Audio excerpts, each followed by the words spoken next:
It's a simple blood test, but it could hold the key to unlocking some of the secrets of this strange virus. This nurse is one of thousands of NHS workers and patients at Preston Hospital, and many others, whose sample will be sent off to labs to check for antibodies to COVID-19. In a few days, she'll get the result. That would tell whether or not you've had the infection in the past. And we normally do it at least 3 weeks after the onset of symptoms because it's more reliable after that time period. But it's a test for previous infection.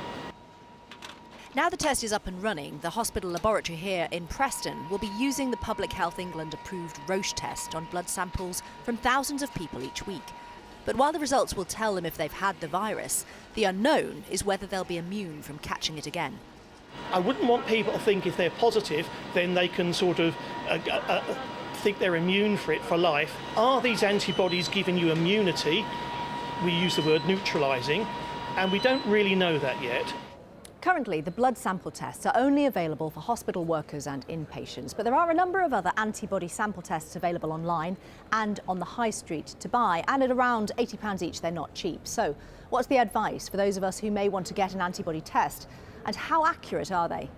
If you're going to get one privately, you need to check 3 things. The first thing is it needs to be one of the approved antibody tests. Currently, that's the Abbott test or the Roche test. Secondly, you need to check that it's going to an approved laboratory. Clearly, all the NHS ones will be. And thirdly, it has to be a sample taken by a healthcare professional rather than test yourself at home.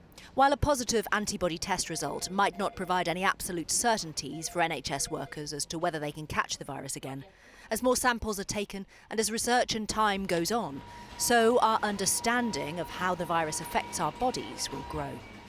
Catherine Jacob, 5 News, Preston.